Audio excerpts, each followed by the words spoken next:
이혜인 시에 이런 시가 있습니다. 가끔은 내가 나를 위로할 필요가 있네. 큰일 아닌데도 세상이 끝난 것 같은 죽음을 맛볼 때 남에겐 채 드러나지 않은 나의 허물과 약점들이 나를 잠 못 들게 하고 누구에게도 얼굴을 보이고 싶지 않은 부끄러움에 문 닫고 숨고 싶을 때 괜찮아 힘을 내라고, 이제부터 잘하면 되잖아, 조금은 계면적지만 내가 나를 위로하며 조용히 거울 앞에 설 때가 있네. 내가 나에게 조금 더 따뜻하고 너그러워지는 동그란 마음, 활짝 웃어주는 마음, 남에게 주기 전에 내가 나에게 먼저 주는 위로의 선물이라네.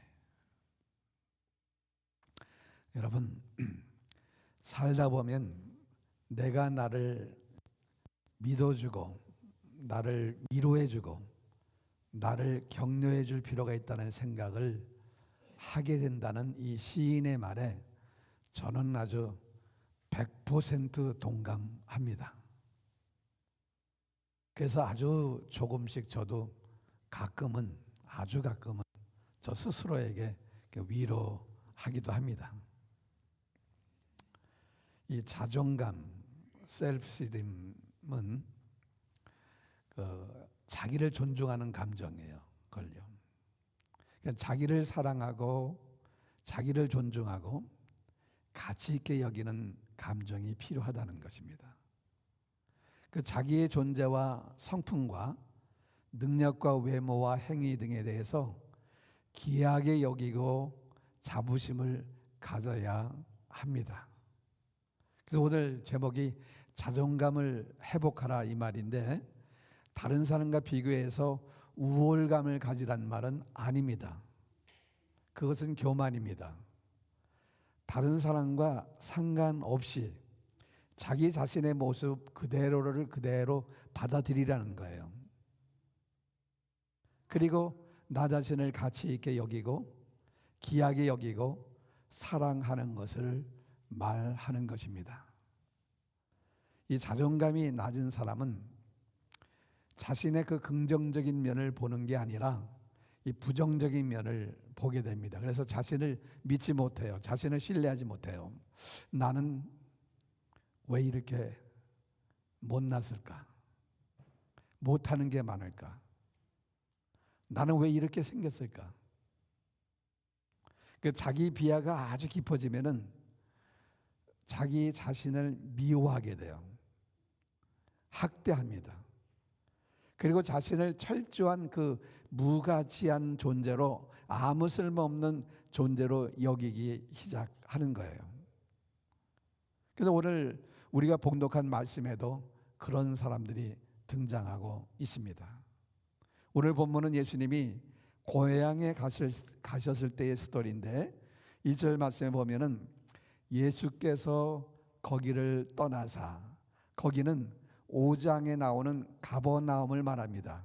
가버나움을 떠나서 고향으로 가시니 제자들도 따랐다 그랬는데, 여기서 고향은 나사렛을 얘기합니다. 예수님이 태어나신 곳은 어디예요? 베들레헴. 자라신 곳이 나사렛입니다. 그곳에서 30년을 사셨는데, 나사렛은 갈릴리 지역이긴 같은 갈릴리 지역이지만은 호수에서 상당히 떨어진 것입니다. 남서쪽에 위치해서 떨어져 있는 것이 나사렛이에요. 그러니까 갈릴리 북쪽에 위치한 호반의 도시가 바로 갈릴리와 붙어 있는 도시가 가버나움이에요. 거기서 예수님은 사역을 하셨는데, 주로 거기서 사역하시다가 예수님이 고향을 나사렛을 방문하신 거예요. 그런데 고향 사람들이 예수님을 환영하지 아니하고 오히려 배척했다는 거예요. 근데 그 이유가 있습니다. 예수님께서 갈릴리에서 사역을 하시면서 많은 기적을 행하셨습니다.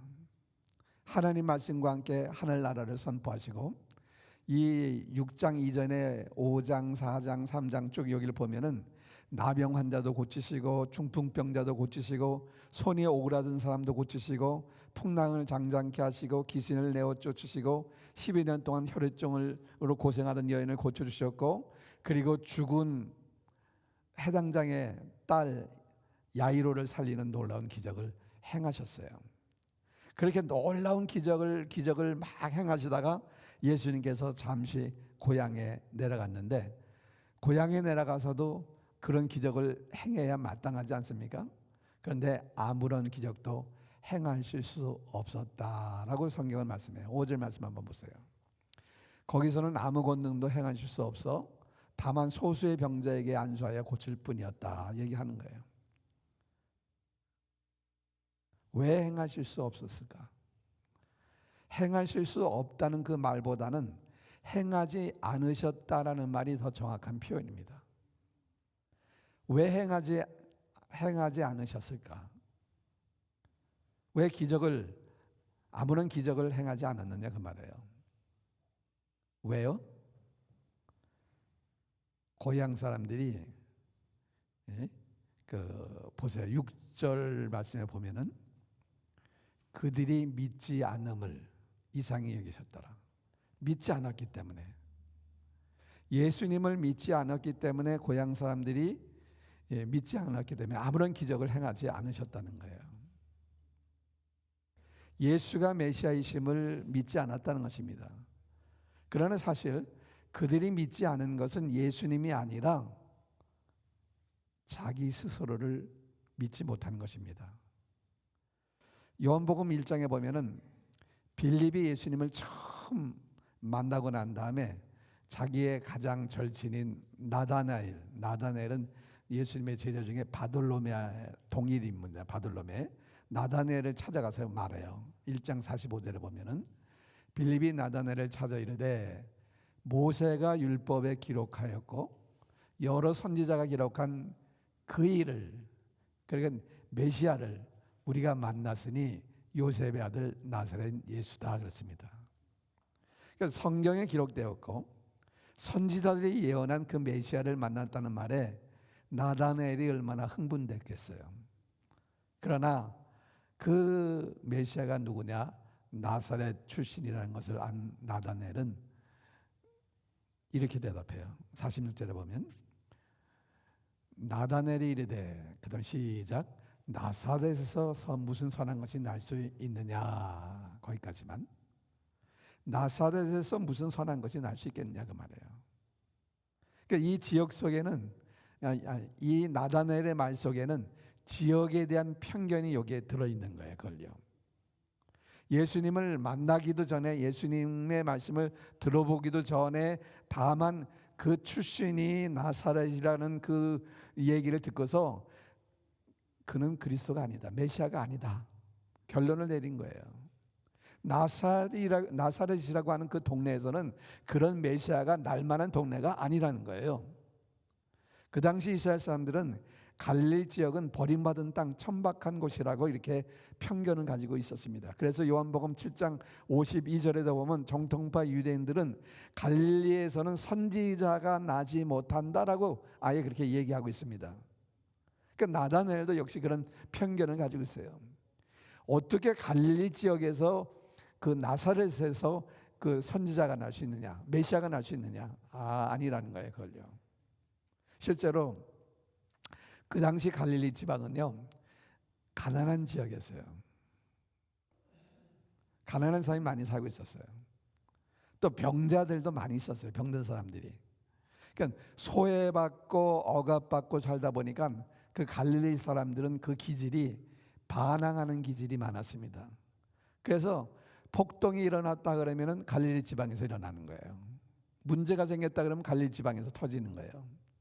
그러니까 사람들 인식에 갈릴리 그러면 아주 천박한 땅으로 인식하고 있었던 것입니다. 그런데 여러분, 오늘 본문에서 우리가 중요하게 생각해야 되는 것은 뭐냐면은 다른 예루살렘에 사는 사람, 다른 지역에 사는 사람들이 갈릴리 천박한 곳 이렇게 얘기하는 거 그게 아니에요.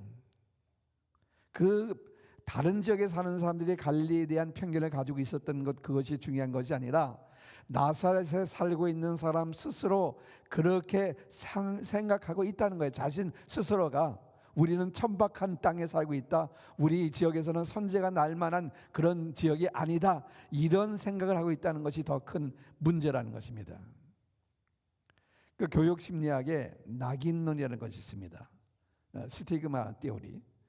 이 스티그마, 이 낙인론이라고 하는 그 이론이 있는데, 이것은 여러분, 이 예를 들면은 옛날에 목장주들이 자기의 짐승을 이것은 우리 거, 내 거라고 표시하기 위해서 어떻게 합니까? 쇠에다 도장을 만들어서 불에 달궈서 엉덩이 같은 데 이렇게 막 찍어 놓잖아요. 지금은 뭐 동물 학대로 해서 그런 게 금지되어 있지만은 옛날엔 다 그렇게 표시했잖아요. 이 낙인이에요, 그게. 그 사람들이 저 사람 A라는 사람, 저 사람은 저래, 얘기를 해요. 근데 그 얘기를 자주 듣다 보면은 그 사람이 그것이 레벨이 되는 거예요. 상표가 되는 거예요. 그 사람이에요. 그래서 애초에 그렇지 않던 사람도 점차 그렇게 행동하게 된다는 것입니다. 그래서 남편들에게도 아이고 당신은 이렇게 정이 없어 하나도, 이렇게 차가워.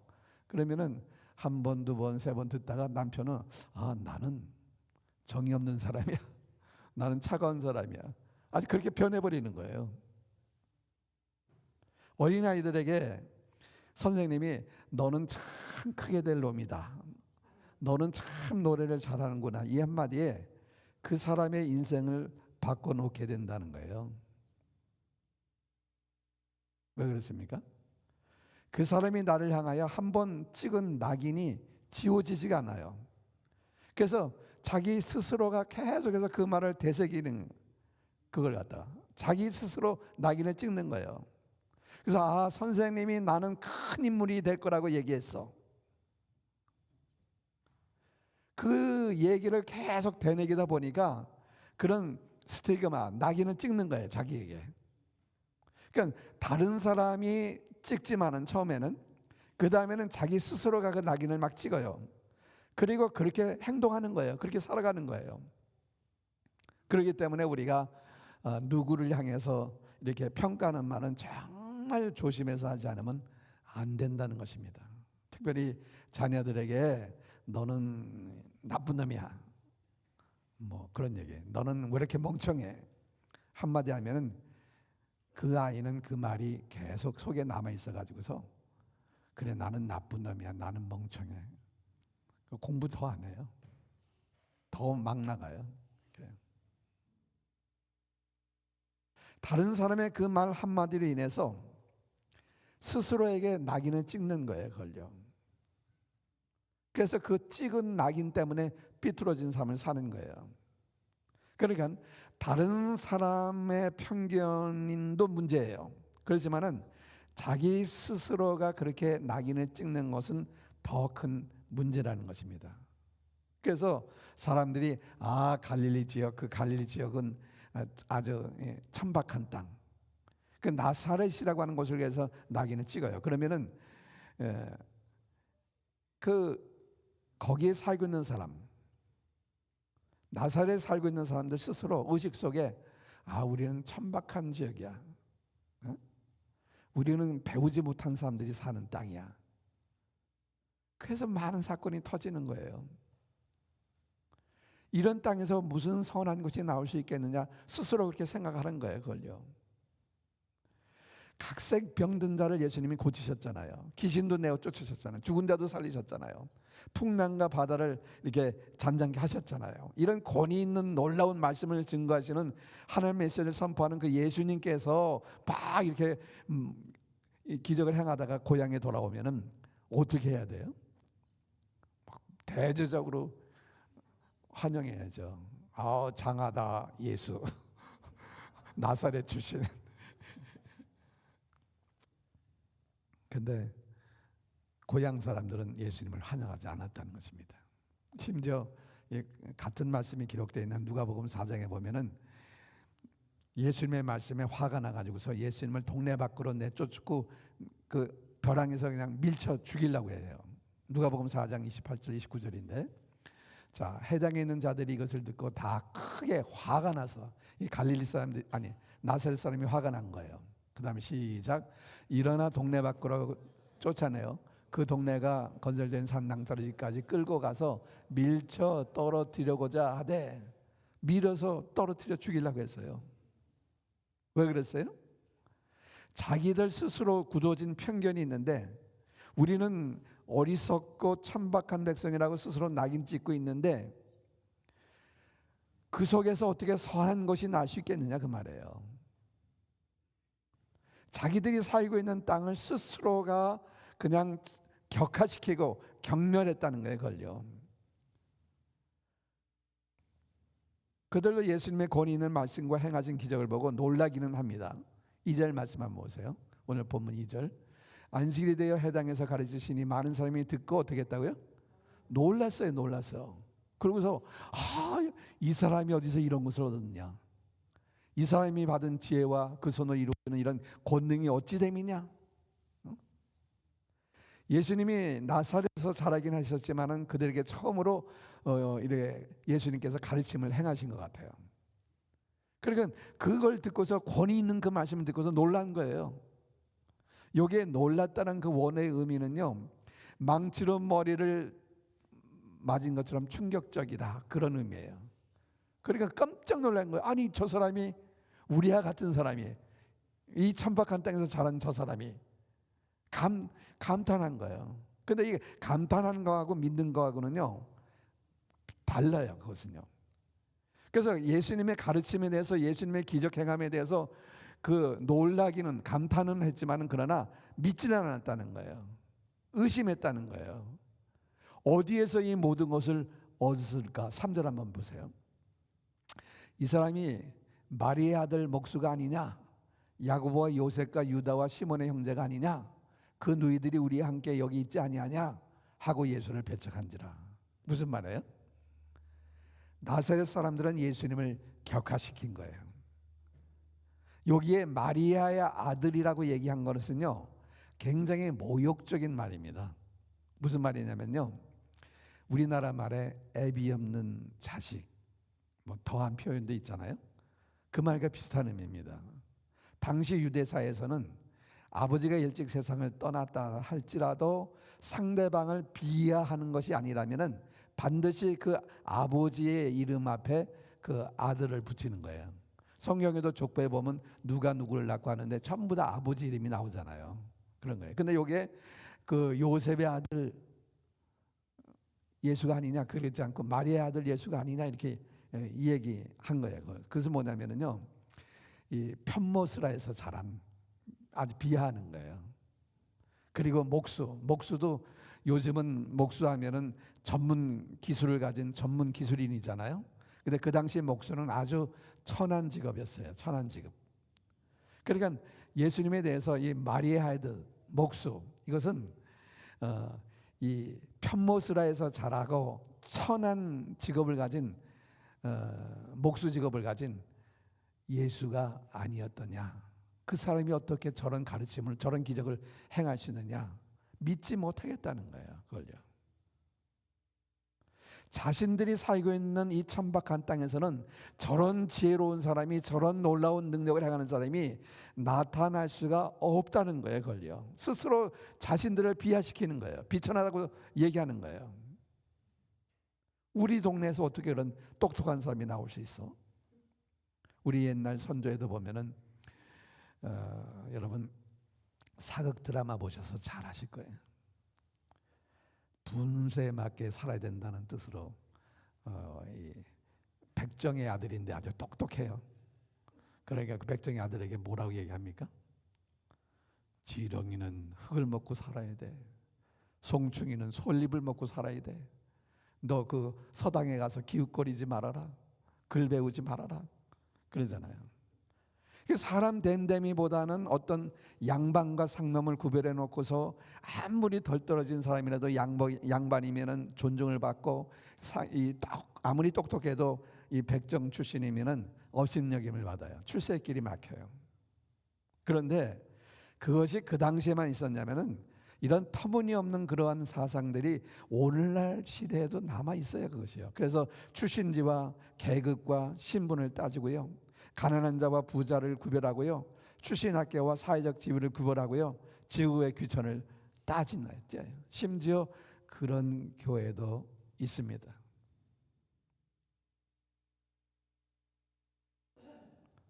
그러나 더 큰 문제는 뭐냐면요, 그런 편견을 가지고서 비하시키는 그 사람도 문제지만 스스로 자신을 비하하는 거예요. 그것이 더 큰 문제라는 거예요. 여러분, 서커스에 가보면은 코끼리가 등장하잖아요. 코끼리. 근데 코끼리를 묶어놓고 이렇게 움직이는 그 줄은 의외로 굉장히 얇은 밧줄이에요. 그까지 그 줄은 코끼리로서는 그냥 누워서 쉬운 적 먹기로 끊어버릴 수 있을 텐데 그 줄에 매여서 그냥 순응하는 거예요. 통제되고 있어요. 근데 그 이유가 있답니다. 왜냐하면 코끼리가 어렸을 적에 아주 튼튼한 밧줄로 묶어놓은대요. 묶어놓으면은 벗어나려고 막 안간힘을 쓰잖아요. 근데 애기 코끼리가 그 두꺼운 그 밧줄을 끊을 수가 없잖아요. 그러니까 얼마큼 지나면은 포기한대요. 나는 이 밧줄을 끊을 수 없다. 스스로 낙인을 찍는 거예요. 그래서 끊으려고 시도를 하지 않아요. 그래서 그 후에 몸집이 어른 코끼리가 돼갖고 몇 톤이 나가도 이 얇은 밧줄을 묶어놔도 끊으려고 시도를 하지 않는다는 거예요. 밧줄이 아니라 세 줄이라도 얼마든지 끊을 수 있는 힘이 있지만은 나는 끊을 수 없어. 스스로에게 코끼리 자신이 얘기하기 때문에 끊으려고 생각을 하지 않는다는 것입니다. 무슨 말입니까? 어떤 밧줄이나 세 줄보다도 마음속의 밧줄이 더 강하다는 거예요. 그걸요. 그래서 사탄의 무서운 전략은 뭐냐면요, 나 자신 스스로를 미워하게 만드는 거예요. 나 자신을 싫어하게 만드는 거예요. 나 자신을 부정하게 하는 거예요. 이게 사탄의 이 무서운 전략이에요. 스스로를 믿지 못하게 하고. 예수님께서 스스로를 믿지 못하는 그 사람들을 향해서 그 기적을 행하지 않으셨어요.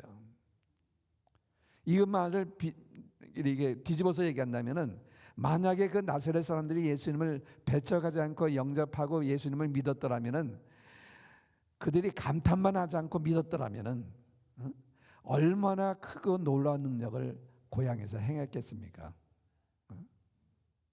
여러분, 오늘 이 시간 우리 스스로를 한번 좀 되돌아볼 수 있기를 바랍니다.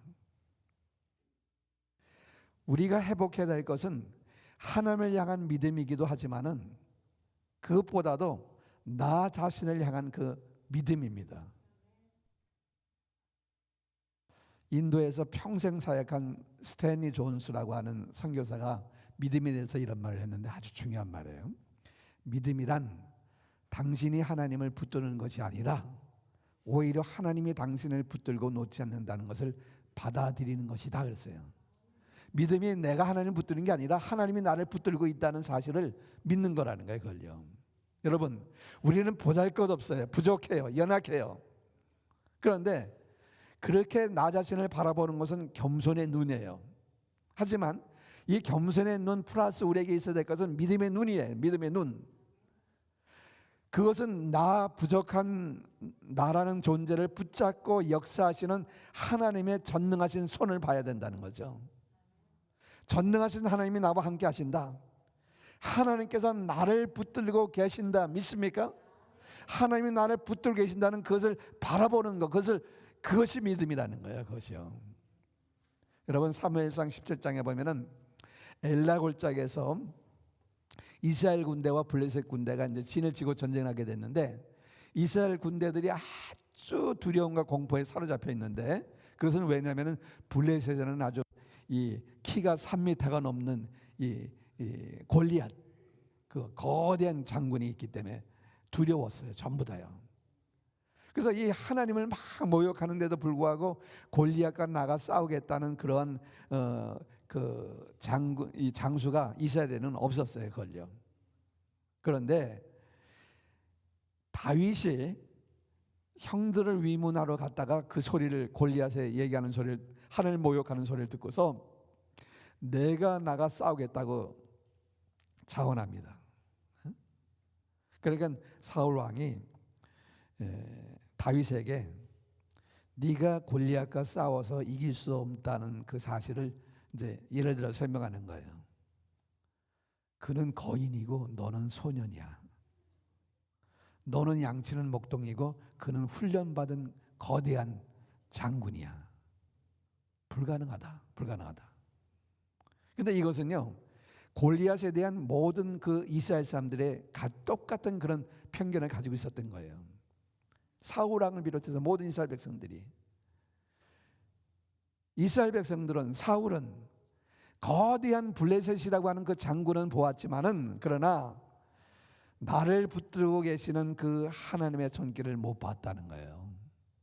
그래서 우리는 이길 수가 없다라고 스스로 그렇게 단정한 거예요, 걸려. 그 조금 전에 말씀드렸죠. 믿음이란 하나님을 내가 붙드는 게 아니라 하나님이 나를 붙들고 놓지 않는다는 것을 받아들이는 거라 그랬잖아요. 그래서 다윗은 이 골리앗이라고 하는 그 거대한 장수도 보았지만은 또 다윗이 본 것은 뭐예요? 자기를 붙들고 계신 하나님을 본 거예요. 그래서 사무엘상 17장 37절에 보면은 다윗이 뭐라고 얘기해요?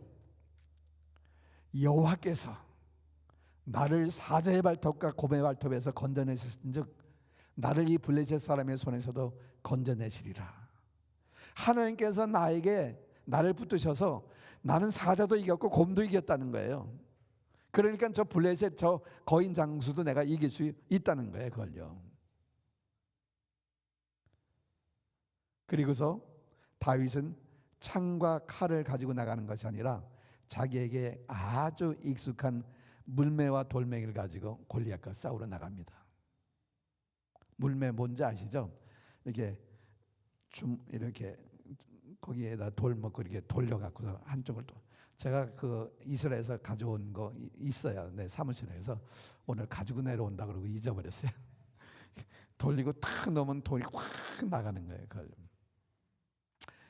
그러니까 이렇게 나오니까 다윗을 본 그 골리앗이 얼마나 우습겠어요.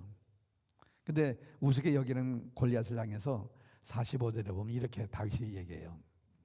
다윗이 블레셋 사람에게 이르되, 그다음에 시작. 너는 칼과 창과 단창으로 내게 나오거니와 나는 만군의 여호와 이름 곧 내가 모욕하는 이스라엘 군대 하나님 이름으로 내게 나아가노라 그랬어요. 나를 붙들고 계시는 하나님을 믿은 거예요. 나를 붙들고 계시는 하나님. 그리고 물맷을 돌려서 날아갔는데 아무리 다 가리고 막 갑옷을 입고 했어도 얼굴은 안 가리잖아요. 이마 여기에 미간에 그 돌이 가서 박힌 거예요. 즉사했어요. 그리고 골리앗의 칼을 가지고서 다윗이 골리앗의 목을 베고 이스라엘은 아주 대승을 거둔 거예요. 그러니까 이스라엘의 모든 사람들은 다 할 수 없다 스스로 낙인 찍고 두려워했어요. 왜? 같이 계시는 자기를 붙들고 계시는 하나님을 바라보지 않고 골리앗만 바라봤기 때문에. 그런데 다윗은 이런 선입된 편견을 깨트려 버렸어요. 골리앗보다도 나를 붙들고 계신 그 하나님의 그 권능을 믿은 거예요. 능력을 믿은 거예요. 그래서 승리할 수 있었던 것입니다. 아멘. 여러분, 이 부합리한 그 편견에 사로잡혀 있지는 않으세요? 지난 일들 때문에 어떤 사람의 지난 그 모습들로 인해서 잘못된 그 편견을 가지고 있지 않습니까?